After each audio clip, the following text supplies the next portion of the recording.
여러분, 오늘 우리가 이 에덴 동산에서요, 이 사단이 인간을 유혹한 이유가 뭘까? 우리가 그것을 알 수가 있죠? 여러분, 사단이 인간을 유혹한 것은 하나님께서 이 세상에 만들어 놓으신 그 창조 질서를 무너뜨리기 위해서 바로 사단이 인간을 유혹을 했다는 것을 우리가 알 수가 있습니다. 하나님께서 세상에 세워놓으신 창조 질서는 뭐냐면 바로 모든 피조물들이 하나님의 말씀에 복종하고 순종하는 것이 하나님의 이 땅에 세우신 창조 질서입니다. 여러분, 말씀으로 지음받은 모든 피조물이기 때문에 말씀에 복종함으로 인해서 세상에 바로 하나님의 말씀에 바로 그 질서 안에 들어가 있는 것이 마땅하다는 이야기입니다. 그런데 오늘 사단은 왜 하필이면 하나님이 금지하신 선악을 알게 하는 나무의 열매를 먹도록 인간을 유혹을 했는지 우리는 잘 알 수 있습니다. 여러분, 사단의 목적은 뭐냐면 바로 하나님의 질서로 유지되는 이 하나님의 질서를 무너뜨리고 세상의 질서를 세우기 위함이었습니다. 그래서 그 목적을 위해서 사단이 제공한 것은 뭐냐면 바로 인간 향상이라는 겁니다. 인간의 가치를 향상시키는 것이 바로 사단이 이 세상에 세우기 위한 목적이었다는 것을 우리에게 말씀해주고 있습니다. 그래서 사단이 인간에게 뭐라고 유혹을 합니까? 바로 하나님의 피조물에 지나지 않는 이 인간인데 바로 사단은 하나님같이 된다고 속이죠? 이것이 바로 인간의 가치 향상입니다. 여러분, 이 땅은 모든 세계는 하나님의 피조물로서 하나님의 말씀에 순복함으로 바로 이 세상은 그렇게 다스림을 받고 정복되어야 되는 것이 마땅합니다. 근데 이 땅에 살아가는 모든 사람들은 그 하나님의 창조 질서에 위반되고 어떻게 보면 그 말씀에 순종하지 않으려고 한다고 우리에게 이야기를 하고 있는 겁니다. 여러분, 그래서 인간이란 존재는 바로 자신의 가치가 향상될 수 있다는 그 유혹에 넘어감으로 인해서 바로 선악과를 바로 먹게 되었다는 겁니다. 우리는 여기서 인간의 문제, 인간의 한계가 무엇인지를 알 수가 있는 거죠. 여러분, 항상 사람들은 나는 다른 사람들보다 좀 더 나은 존재다. 나는 저 사람보다 어떻게 보면 더 선한 존재고, 나는 저 사람보다 더 많은 것을 가진 존재고, 나는 저 사람보다 이 세상에 필요한 존재다. 즉, 나는 저 사람보다 더 가치가 있고 쓸모가 있는 존재다. 사람들은 자신에 대해서 이렇게 항상 너그럽게 생각을 하고 있습니다. 그래서 그런 생각이 있기 때문에 인간들은 이 땅에서 윤리적으로 도덕적으로 살아가려고 합니다. 그리고 인격을 수양하고요, 돌을 닦고, 그리고 돈을 벌고 출세하는 모든 것들이 바로 자신의 몸의 가치가 향상되기를 원하고 있기 때문입니다. 결국 이것이 무엇을 보여주냐면 바로 이 세상은 바로 사단이 세워놓은 질서 아래 복종하고 있다는 증거입니다. 이건 사실 인간이 크게 실수하고 있는 것이 뭐냐면요, 세상이 기하고 생각하는 그 가치 있는 것으로 여기는 것을 소유하면 자신의 가치가 향상되고 있고, 자신의 그 많은 것들을 가지고 있으면 자신은 다른 사람들보다 더 높은 위치에 있다는 것을 스스로 그들은 생각을 하고 있다는 겁니다. 여러분, 우리 교회는 작은 교회죠? 근데 마치 사랑의 교회처럼 아주 큰 교회를 가보세요. 아마 눈이 희둥그레질 겁니다. 그러면서 어떤 생각이 들까요? 우리 교회도 저 사랑의 교회처럼 아주 컸으면 좋겠다. 그런 생각을 하지 않을까요? 근데 여러분, 오카노 목사님이 그런 이야기, 오정호 목사님이 그런 이야기를 하시더라고요. 사랑의 교회 담임 목사님, 오정호 목사님인데, 여러분, 사랑의 교회 오정호 목사님 뭐라고 이야기하냐면, 이 사랑의 교회는 여러분들의 교회입니다. 이런 이야기를 하더라고요. 무슨 이야기일까요? 여러분, 이 땅에 세워진 모든 교회는요, 사랑의 교회, 그 성도들만을 위한 교회가 아니라 모든 교회는 주님이 머리가 되시기 때문에 모든 교회는 주님의 교회라는 의미입니다. 그래서 사실 우리 같이 작은 교회도 그 사랑의 교회가 우리 교회처럼, 바로 우리에게 주어진 교회처럼 우리가 여기고 살아갈 수 있다는 증거입니다. 근데 오늘날 많은 사람들은요, 특별히 세상의 가치를 향상시킴으로 자기를 높이려고 하는 자들은 남들보다 더 많이 가짐으로써 자신의 존재를 부각시키고 자신의 존재를 높이려고 하고 있다는 겁니다. 이것이 바로 사단이 우리를 속이고요, 사단이 우리에게 유혹을 하는 바로 일종의 시험이고 테스트라는 것을 우리가 알아야 된다는 말씀입니다. 여러분, 사실 피조물의 가치는 어디에 있을까요? 여러분, 피조물의 가치는 스스로 높이는데 피조물의 가치가 있는 것이 아닙니다. 여러분, 우리도 사실 우리가 그것을 알 수 있는데요. 우리가 세상을 살아갈 때 여러분 스스로 자기를 높이는 사람이 있고 누군가 나를 높이는 사람이 있습니다. 여러분, 정말 높은 사람은 누굴까요? 스스로 자기를 높이는 사람이 높은 사람입니까? 아니면 다른 사람이 나를 높여주는 것이 진정한 높임입니까? 우리는 다른 사람이 나를 높여주는 것이 진정한 높이입니다. 우리는 그것을 잘 알고 있지 않습니까? 마찬가지로 우리가 영적 생활도 우리가 영적으로 생각해 봐도 나를 스스로 높이는 것이 아니라 하나님이 나를 높여주셔야만 우리는 진정한 높은 자리로 올라갈 수 있다는 말씀입니다. 그래서 피조물의 참된 가치는 뭐냐면 항상 하나님의 창조 질서 아래 우리가 머물러야 된다는 겁니다. 우리가 하나님의 창조 질서 아래 머무를 때 하나님은 우리에게 필요한 모든 것들을 공급해 주시고요. 우리의 삶의 모든 것들을 책임져 주십니다. 여러분, 우리가 탕자의 비유를 잘 알 수 있듯이 여러분, 탕자는 아버지 그 품 안에 있을 때 아버지는 탕자에게 있는 모든 것들을 다 공급해 줍니다. 근데 그것이 싫다고 아버지가 주는 모든 것들이 어떻게 보면 간섭이라고 생각하고 그것을 거부하고 바로 세상으로 나가버리면 탕자는 어떻게 될까요? 흔히 우리가 하는 말대로 바로 아버지의 그 사랑을, 아버지가 주는 그 모든 것들을, 그 보호를 다 벗어버리고 스스로 인생을 책임지려 하다 보면 너무나도 고단한 인생을 살아갈 수밖에 없습니다. 그래서 사실 우리에게 있어서 피조물의 참된 가치는요, 하나님의 말씀 안에 복종하는 것이 정말로 우리 인간에게 정말로 중요한 참된 가치라는 것을 우리가 잊어서는 안 됩니다. 때로는 그것이 하나님의 간섭으로 여겨질 때도 있고, 하나님이 어떻게 보면 그것이 일일이 우리에게 어떻게 보면 우리가 가는 길을 막는 길처럼 여겨질 수도 있지만, 그러나 그것은 사실 하나님이 우리를 너무나도 잘 아시기 때문에 우리에게 가장 필요한 길로 하나님은 인도하신다는 겁니다. 우리가 부모님이 바로 이 자녀들을 지도할 때 보면요, 여러분, 부모님이 자녀들을 어떻게 지도합니까? 자녀들은 물론 부모님 말씀에 간섭으로 이렇게 또 잔소리를 여길 수도 있겠지만 항상 부모님은 자녀들을 좋은 길로 인도하려고 한다는 겁니다. 그래서 좋은 길로 인도하려고 하다 보니까 늘 말이 많죠? 그러다 보니까 자녀들은 그것을 잔소리로 여길 때가 있다는 겁니다. 그런데 사실 그 부모님의 말씀을 잘 들어보면요, 버릴 말이 하나도 없습니다. 그리고 그 말씀대로 순종하기만 하면 자녀들은 어떻게 보면 훌륭한 자녀가 될 수 있습니다. 고생 안 해도 되고요. 모든 인생을 스스로 책임지지 않아도 되고요. 부모의 그 책임과 보호 아래서 잘 성장할 수 있다는 겁니다. 근데 그 부모의 그 책임과 그 부모의 그 보호를 거부하면 결국 스스로 인생을 혼자서 책임지고 살아가야 되는 너무나도 고단한 인생을 살아갈 수밖에 없다는 겁니다. 그래서 오늘 우리는 이 땅을 살아갈 때요, 정말 하나님이 말씀하신 그 참된 가치를 우리가 깨달아야 합니다. 하나님의 말씀이 정말 시편에 나오는 말씀처럼 주의 말씀이 바로 내 발의 등이고 내 발의 길이 된다는 것을 여러분들 믿으시길 바랍니다. 그래서 오늘 말씀에 보면요, 정말 세상은 항상 사단은 정말 하나님의 말씀에 불복종함으로 오히려 우리를 하나님같이 세상의 것을 너희들이 가지기만 하면 너희들이 하나님과 같이 된다고 자꾸 인간의 어떻게 보면 세상적인 그런 가치 향상을 사람들에게 심어주고 있습니다. 여러분, 세상의 가치 형상이 뭘까요? 여러분, 오늘날의 전쟁이 말이 일어나죠? 전쟁이 일어나는 근본 이유가 뭘까요? 바로 힘입니다. 힘. 오늘날은 돈이 힘이죠? 권력이 힘이죠? 능력이 힘이죠. 그런 힘이 있어야 세상에서 싸워서 이길 수 있다고 이야기하는 거죠.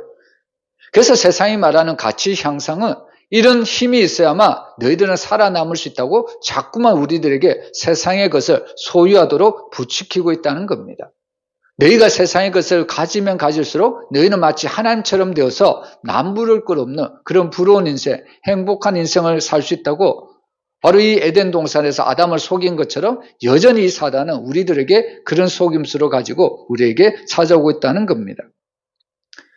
근데 하나님은 놀랍게도요, 이런 세상의 가치관과 맞부딪히기 위해서, 어떻게 보면 세상의 가치관과 싸우기 위해서 하나님은 누구를 보내주셨냐면 예수님을 보내주셨습니다. 여러분, 예수님은 바로 세상의 가치관과 싸우기 위해서 이 땅에 오신 분입니다. 여러분, 그래서 오늘 예수님은 세상의 가치관과 달리 어떻게 보면 무소유로, 어떻게 보면 절대적으로 하나님만 의지함으로 이 세상의 가치관과 싸워서 승리하셨다는 것을 우리에게 말씀해 주고 있습니다. 그래서 오늘 우리는 본문을 통해서요, 정말 우리는 이 세상을 항상 세상 나라와 하나님의 나라가 항상 전쟁을 일으키고 있다는 것을 우리가 잊어서는 안 됩니다. 여러분, 예수님이 이 땅에 오셔서 줄기차게 외쳤던 말씀이 뭘까요? 여러분, 예수님의 우리가 복음서를 보면요, 예수님은 수많은 말씀하셨습니다. 근데 그 말씀 가운데 가장 핵심 있는 말씀이 뭘까요?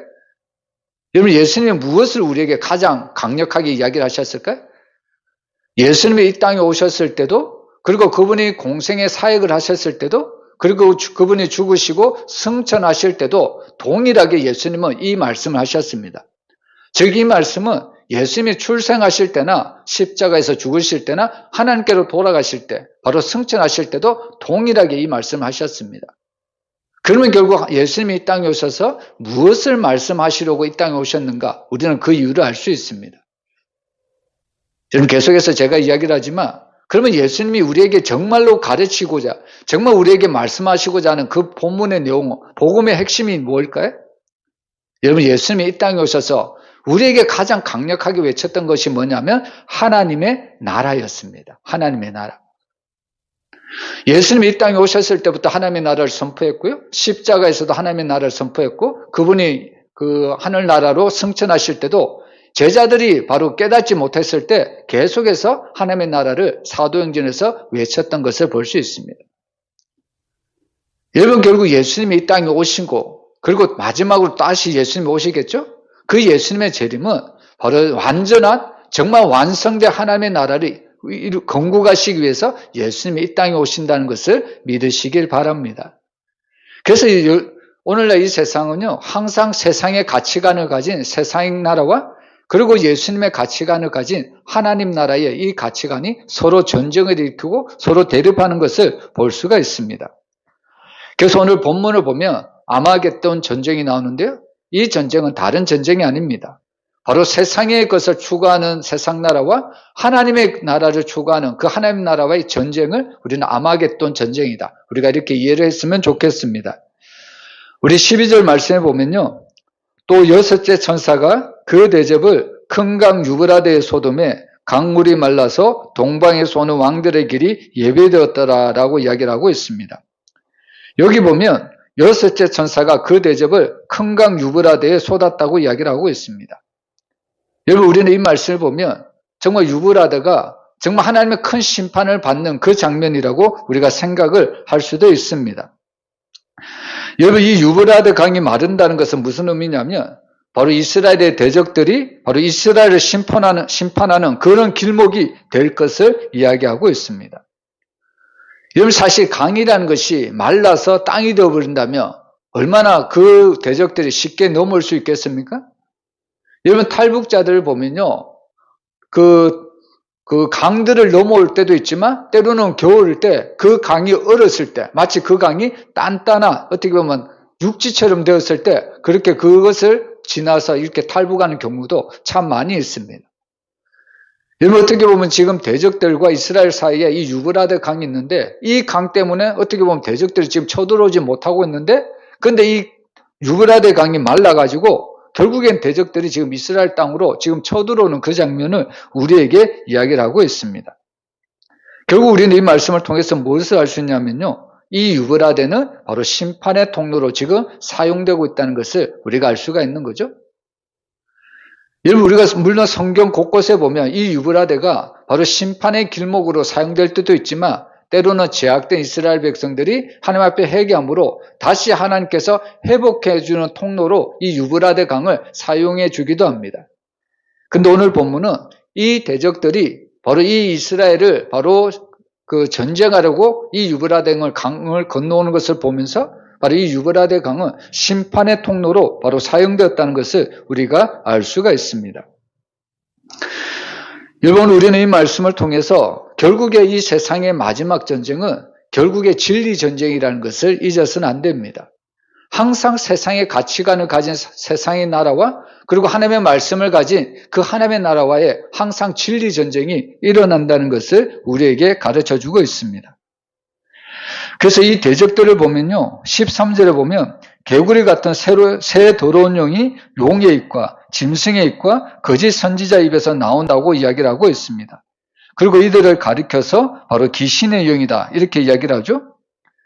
여러분, 우리가 잘 알듯이 여기에 보면 계시록 12장을 보면 용은 사단을 지칭하고 있습니다. 그리고 짐승은 사단에게 권세를 받아서 세상을 미혹하는 존재이고요. 거짓 선지자는 사람들을 짐승에게 경배하도록 가르치는 자입니다. 근데 여기 보면 이 용이라고 불리는 사단이 짐승에게 거짓 선지자에게 권세를 주고 있습니다. 근데 그 권세를 주는 이유가 뭐냐? 계시록 13장 4절에 보면요. 결국 용이 짐승이나 거짓 선지자에게 권세를 주는 이유는 바로 그들이 바로 이 용에게 사단에게 경배하기 위해서 바로 이런 권세를 주었다. 오늘 성경은 우리에게 바로 알려주고 있습니다. 여러분, 이 말씀은 무슨 의미냐면 바로 용이 바로 짐승에게 바로 이런 권세를 주는 것은 바로 자신의 가치 향상에 있다는 겁니다. 바로 힘을 약속하고 힘을 제공함으로 너희들에게 가치 있는 인생을 살아갈 수 있도록 내가 너희들에게 필요한 모든 것들을 제공해 주겠다고 오늘 사단이 바로 그들을 따르는 모든 자들에게 이런 권세를 주고 이런 힘을 주고 있다는 겁니다. 그래서 사실 이 귀신의 영은요, 세상의 힘은 어떤 것을 가치 향상으로 여기냐면 바로 내가 가지고 있는 세상의 소유물, 그리고 내가 가진 권력, 내가 가진 힘을 자신의 가치 향상이로 느끼고 그리고 이것이 곧 세상을 이길 수 있는 절대적인 것으로 그들을 여기고 살아가고 있다는 겁니다. 그래서 사실 세상은요, 힘을 중심으로 해서 모이게 하고 힘을 믿게 하고 그리고 힘을 위해서 세상 것을 찾도록 만든다는 것을 알 수 있습니다. 여러분은 미국의 대통령 트럼프가 우리나라의 경주에 도착했습니다. 그래서 이재명 대통령이 트럼프 대통령에게 선물을 했습니다. 혹시 무슨 선물을 했는지 아십니까? 트럼프 대통령이 좋아하는 선물을 했습니다. 무슨 선물을 했을까요? 여러분, 가끔 그 트럼프 대통령이 하는 말을 들어보면요, 그가 올린 글을 보면 트럼프 대통령은 왕이 되고 싶어 하는 것 같더라고요. 그래서 이재명 대통령이 무엇을 선물로 주었을까요? 바로 왕관을 선물로 주었다는 겁니다. 여러분, 경주하면 유명한 것이 뭘까요? 바로 신라 왕관이지 않습니까? 그 왕관의 모형을 따서 바로 트럼프에게 바로 왕관을 주었다는 겁니다. 여러분, 이처럼 세상의 사람들은요, 마치 자기가 많은 것을 가져야만 자기는 왕이 될 수 있고 자기가 모든 것을 다스릴 수 있다고 착각을 하고 있습니다. 참 미국의 대통령이 움직일 때마다 각 나라로 들어갈 때마다 정말 각 나라의 사람들은 그 트럼프의 비를 맞추기 위해서 얼마나 아양을 떠는지 제가 요즘 좀 보고 있거든요. 이번에 한국에 건너기 전에 이제 일본에 갔잖아요. 근데 일본 그 수상도 미국 그 트럼프 대통령의 비를 맞추려고 얼마나 노력을 하는지 참 옆에서 보기에도 어떻게 보면 민망할 정도로 그렇게 비를 맞추려고 하더라고요. 우리나라 대통령은 좀 안 그랬으면 좋겠는데 어쨌든 우리나라 대통령도 지금 트럼프에게 그 비를 맞추려고 했는지 모르겠지만 왕관을 선물했다는 겁니다. 여러분, 이것은 무엇을 얘기하냐면요, 세상은 결국 세상의 가치는 자기가 힘이 있어야만 자기가 많은 것을 가져야만 나는 세상에서 정말 어떻게 보면 남부러울 것이 없이 살아갈 수 있다. 그래서 사실 사탄이 오늘날 계속해서 우리에게 유혹을 하는 것이 너희들은 할 수만 있으면 세상의 것을 계속해서 가지라고 자꾸 인간들을 속이고 있다는 겁니다. 그래서 우리말도 우스개 얘기지만 이런 말이 있잖아요. 뭐니 해도 뭐가 좋다고요? 머니가 좋다고 이야기하지 않습니까? 자꾸 사단은 우리에게 그렇게 속이는 겁니다. 많이 가져야, 돈이 많아야, 권력이 많아야 너희들은 행복하게 살 수 있다. 이렇게 자꾸 우리들을 속이고 있다는 겁니다. 그래서 사실 오늘 이 세상은 뭐냐면요, 힘으로 사는 자와 믿음으로 사는 자의 전쟁터라는 것을 잊어서는 안 됩니다. 이것이 바로 오늘 우리에게 가르쳐주는 아마겟돈 전쟁입니다.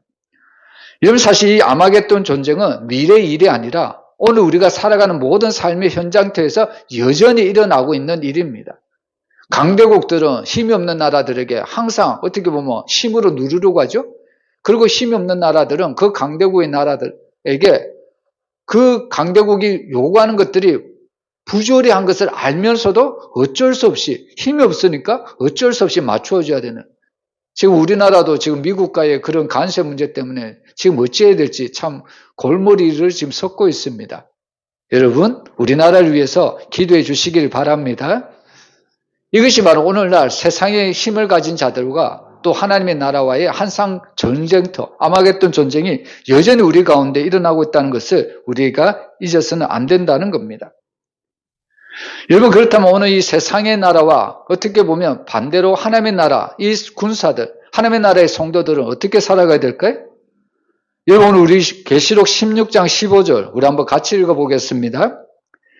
보라, 내가 도둑같이 오리니 누구든지 깨어 자기 옷을 지켜 벌거벗고 다니지 아니하며 자기의 부끄러움을 보이지 아니한 자는 복이 있도다. 아멘. 여기 보면 예수님이 도적같이 온다고 이야기하죠? 여러분, 도둑같이 온다는 것을 안다는 겁니까? 모른다는 겁니까? 그 주님이 언제 오는지 아무도 모른다는 겁니다. 낮에 올지 밤중에 올지 이것이 바로 도둑같이 온다는 의미입니다.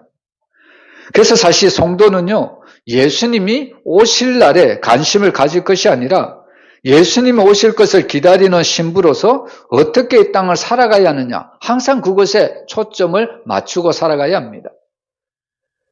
우리가 열 처녀, 기름을 두른 그 처녀 비유를 우리가 알고 있지만, 여러분, 처음에는 이 5 처녀도 기름을 준비했습니다. 근데 문제는 뭘까요? 자기들이 생각하고 자기들이 예상했던 때에 신랑이 오지 않았다는 겁니다. 그리고 그 결과로 자기가 준비한 모든 기름이 다 떨어지고 말았습니다. 근데 거기에 비해서 슬기로운 5 처녀는요, 항상 기름을 넉넉하게 준비를 했습니다. 자기의 신랑이 오늘도 올 수 있고 내일도 올 수도 있고 1년 후에 올 수도 있기 때문에 언제 신랑이 올지 모르기 때문에 신랑이 올 때 항상 그 신랑을 맞이할 수 있도록 항상 기름을 넉넉히 준비했다는 겁니다. 이것이 바로 깨어있다는 의미입니다.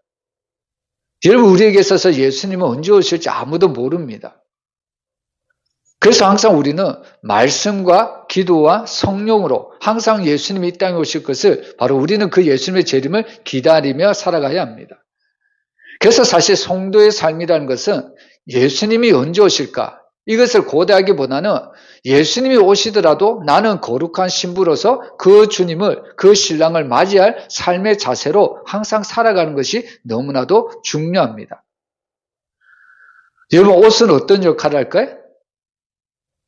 여러분, 오늘날의 옷의 역할을 이야기하면 어떻게 보면 오늘날 옷은 이제 자신의 수치를 가리기보다는 뭔가 자기를 드러내고자 하는 패션적인 그런 의미로 오늘날 옷이 많이 사용되죠. 근데 사실 원래 옷이 만들어졌던 원래의 이유는 뭐냐면 자신의 수치를 가리기 위한 그것으로 옷을 만들었다는 것을 알 수 있습니다. 여러분, 최초의 옷이 어디서 나왔습니까? 혹시 아십니까? 최초의 옷이 어디서 만들어졌을까요? 성경에 나오는데, 여러분, 최초의 옷은 자그마치 가죽 옷입니다. 가죽 옷. 사람들은 자기의 수치를 가리기 위해서 무화과 나무잎을 만들었지만 그 무화과 나무잎은 얼마 가지 못합니다. 그래서 그 범죄한 아담의 그 모든 수치를 하나님께서는 가려주시고자 바로 그 가죽 옷을 지어 입으셨다는 겁니다. 근데 우리는 성경을 보면 단순히 하나님이 아담의 그 수치를 덮어주시기 위해서 하나님의 가죽옷을 만들어주셨구나, 단순히 우리가 이해할 수도 있지만, 여러분, 깊이 들어가면 이 부분에서도 하나님이 아담을 위해서 얼마나 사랑하시는지 우리가 그 대목을 알 수 있습니다. 여러분, 가죽옷을 만들기 위해서는 여러분, 누가 희생이 되어야 될까요? 여러분, 동물이 희생이 되어야 합니다. 동물이 죽어야만 가죽옷을 만들 수 있습니다. 동물이 죽었다는 것은 피를 흘렸다는 증거죠. 여러분, 결국은 예수님이 창세기에서 이 아담의 죄를, 어떻게 보면 아담의 그 수치를 가리기 위해서 동물을 죽임으로 피를 흘림으로 가죽옷을 지어 만드셨다는 것은 결국 신약 시대에 모든 인류의 대속을 위해서 예수님의 십자가를 지시고 그 모든 보혈로 우리의 모든 죄의 수치를 가려주셨다는 것을 의미하고 있습니다. 그래서 오늘 이 말씀에 보면요, 바로 우리에게 있어서 모든 그런 그 수치를 가리기 위해서 하나님은 바로 우리에게 그 의의 옷을 바로 우리가 입고 살아가야 된다는 것을 우리에게 가르쳐주고 있습니다. 그래서 오늘 여기서 말하는 의의 옷은 바로 예수 그리스도의 옷을 이야기하고 있습니다. 근데 문제는 뭐냐면 이 당시에 바로 누구든지 있게요 자기 옷을 지켜 벌거벗이 다니지 아니하며 라고 이야기하는데 반대로 벌거벗고 다니는 사람들이 있었다는 겁니다. 여러분 이것은 실제로 옷을 아무것도 입지 않는 나체의 모습을 이야기하는 것이 아니라 영적으로 우리는 항상 예수 그리스도의 옷을, 예수 그리스도라는 그분의 옷을 입고 살아가야 되는데 많은 사람들은 이 땅에 예수 그리스도의 옷을 벗어버리고 세상의 옷을 입고 살아가는 자들이 너무나도 많다는 이야기입니다. 근데 사실 이러면 세상의 옷을 입고 살아가는 사람들을 보면요, 때로는 믿는 성도들도 그런 세상의 옷을 입고 살아가는 사람들을 너무나도 부러워할 때가 너무 많습니다. 여러분 세상의 옷을 입고 살아간다는 것은 무슨 의미냐면 우리들이 볼 때, 우리 믿는 사람들의 관점에서 볼 때 세상의 옷을 입고 사는 사람들은 늘 하는 일들마다 성공하고요, 늘 하는 일들마다 형통하고요, 늘 좋은 옷을 입고 늘 강명한 옷을 입고 늘 하는 것마다 잘 되는 것을 의미하기 때문입니다. 여러분 세상의 옷을 입는 것은 세상적으로 보면 너무나도 부러워할 만한 것이 너무나도 많다는 겁니다. 거기에 비해서 오늘 이 계시록 시대에 예수님을 믿는다는 그 하나 고백만으로 자신의 생명도 잃어버릴 수 있는 그 시대에 세상의 옷을 입고 사는 사람들이 얼마나 부러운지 때로는 우리가 그렇게 생각해 볼 수도 있다는 겁니다. 근데 중요한 것은요, 결국에 마지막 날이 되면요, 결국에 세상의 옷을 입고 아무리 내가 많은 것을 포장한다고 할지라도 그것은 마치 아담이 자기의 수치, 자기의 죄를 가리고자 스스로 무화과 나무 잎으로 자기의 모든 수치를 가리고자 치마를 만들고 입어봤지만 결국 그것은 얼마 가지 못했다는 겁니다. 여러분 우리들의 모든 죄의 수치, 우리들의 모든 죄를 해결할 수 있는 것은 바로 예수 그리스도의 보혈밖에 없습니다. 그래서 오늘 예수님은 바로 우리들이 바로 그 예수 그리스도의 옷을 입고 우리들의 모든 수치, 즉 우리들의 모든 죄를 용서함 받고 우리들의 모든 죄를 씻김을 받는 것을 예수 그리스도를 믿는 길 외에는 없다는 것을 우리에게 말씀하고 있습니다.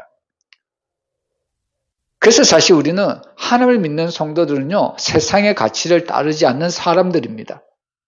여러분 세상의 가치는 어떻습니까? 세상의 가치는 정말 어떻게 보면 허름한 집에 사는 것을 부끄러워하고요, 자신이 공부도 못하고 말씀만 피우는 것도 부끄러워하고요, 그리고 어려운 환경을 부끄러워하는 것이 바로 세상의 질서를 따라가는 것이라는 겁니다. 그러나 우리가 하나님의 질서를 따라가다 보면 이런 세상의 것들은 여러분 부끄러운 것이 아니라 조금 불편할 뿐이라는 것을 우리가 잊어서는 안 됩니다. 여러분 그래서 우리가 찬송가 가사를 봐도요, 내 주 모신 것이 그 어디나 곧 하늘나라라 이렇게 찬양하지 않습니까?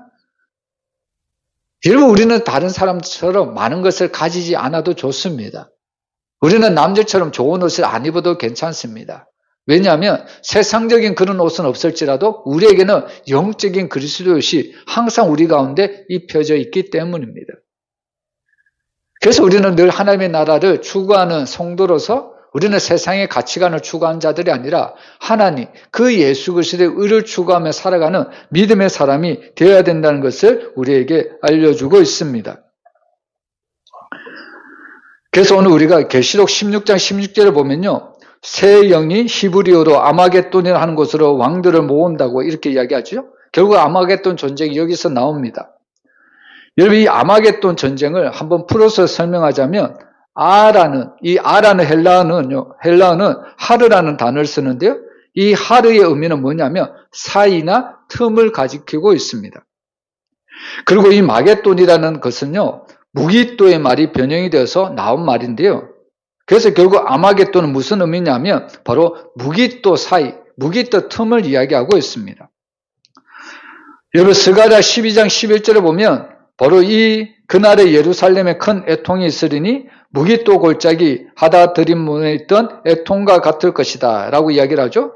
바로 이 무기또 골짜기에 큰 애통이 바로 있을 것이라고 이야기를 하고 있습니다. 여러분 왜 애통이 있을까요? 항상 이곳에는 전쟁이 끊어질 날이 없었다는 겁니다. 여러분 우리나라 역사를 봐도 항상 우리나라 한반도는 전쟁이 끊어지지 않았죠? 여러분 우리나라가 전쟁이 끊어지지 않았던 이유가 뭘까요? 우리나라가 중요한 길목에 있기 때문입니다. 열강 사이에 우리나라가 어떻게 보면 다리가 되기 때문에 통로가 되기 때문에 항상 열강들은 우리나라를 침략하려고 했다는 겁니다. 마찬가지로 지금 이 무기또도 너무나도 군사적으로 중요한 요충지이기 때문에 뺏으려고 하는 자와 빼앗기지 않으려고 하는 자들이 늘 전쟁이 끊어지지 않았던 곳이 바로 이 무기또입니다. 결국 그런 전쟁이 끊어지지 않다 보니까 이곳에는 바로 이곳에 바로 큰 애통이 날마다 나타날 수밖에 없다는 겁니다. 그리고 이 무기또가 또한 어느 곳이냐면 열왕기상 18장 40절에 보면요. 엘리야가 바알과 아세라를 섬기는 그 선지자들과 대결을 하죠. 그러면서 결국 이기는 사람, 승리한 사람은 엘리야 선지자입니다. 그리고 엘리야가 뭐라고 이야기하냐면 그 모든 그 우상 숭배자들을 바로 기손 시내로 내려다가 거기서 죽였다고 말씀하고 있습니다. 여기 나오는 기손이 뭐냐면 바로 무기또라는 곳입니다. 여러분 이 무기또는 바로 골짜기라고 성경에 나오는데요. 지금은 골짜기가 아니라 언덕으로 변해져 있습니다. 여러분 왜 골짜기가 언덕으로 변해져 있을까요? 여러분 골짜기가 언덕으로 변한 이유는 우리가 첫 번째로 가장 쉽게 이해할 수 있는 것은 이 골짜기가 물이 마름으로 어떻게 보면 가뭄이 너무나도 심해서 이 골짜기가 말라서 언덕이 되었다. 우리가 이렇게 생각할 수도 있겠죠?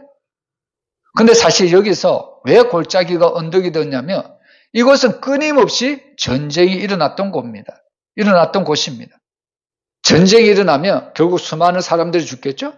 결국에 수많은 사람들이 죽었던 사람이 쌓이고 또 쌓이고 하다가 결국 언덕을 만들고 말았다는 겁니다. 그만큼 이 무기또는 처참한 장소입니다. 전쟁이 끊어지지 않고요. 늘 피가 흘렀던 곳이 바로 이 무기또라는 것을 우리에게 알려주고 있습니다. 근데 문제는 뭐냐면요. 우리는 이 아마겟돈 전쟁이 아주 먼 미래에 있을 전쟁이라고 우리가 생각할 때가 많이 있는데 여러분 이 전쟁은 여전히 하나님을 믿는 성도들 가운데 오늘날도 여전히 일어나고 있다는 것을 우리가 잊어서는 안 됩니다.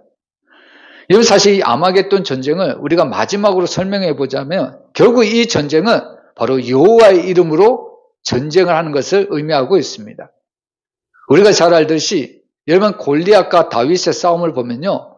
이 골리앗의 고함 앞에 이스라엘 백성들, 장수들은 벌벌 떨고 있습니다. 근데 그 모습을 보고 다윗은 용기 있게 내가 저 골리앗과 싸우러 나가겠다고 이야기를 하죠. 그리고 그 이야기를 들은 사울 왕은 바로 이 다윗을 부릅니다. 여러분 사울이 왜 다윗을 부릅니까? 첫 번째로 싸움을 만류하기 위해서 다윗을 불렀겠죠. 너는 어린 소년인데 어떻게 저 용사하고 싸워서 이길 수 있겠느냐. 만류를 하겠죠. 그래도 계속해서 다윗이 나가겠다고 하자. 그러자 사울이 어떻게 합니까? 자신이 입고 있던 갑옷을 벗어서 다윗에게 입혀줍니다. 여러분 우리는 이 모습을 정말 우리가 주의 깊게 볼 필요가 있습니다. 무슨 의미냐면요. 오늘날의 교회도 하나님 위에 세상의 것이 필요하다고 여길 때가 참 많이 있다는 겁니다. 여러분 오늘날의 교회도 하나님을 믿고 하나님 말씀에 순종하고 하나님의 말씀대로 살아가면 되는데 여전히 교회 안에도 하나님의 말씀 외에 세상의 어떤 힘, 세상의 어떤 권력, 세상이 주는 그 모든 것들을 교회에서 가져올 때가 너무 많다는 겁니다. 이것이 무엇을 의미하냐면 오늘 바로 사울이 입고 있던 갑옷을 다윗에게 입혀주었다는 겁니다.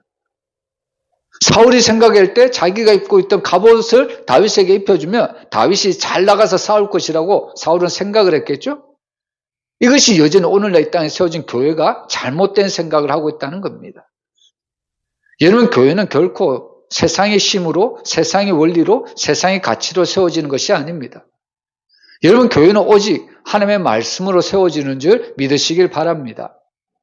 그래서 다윗이 어떻게 합니까? 사울이 갑옷을 준 것을 입어보잖아요. 근데 자기 몸에 안 맞으니까 가감없이 그 갑옷을 벗어버리잖아요.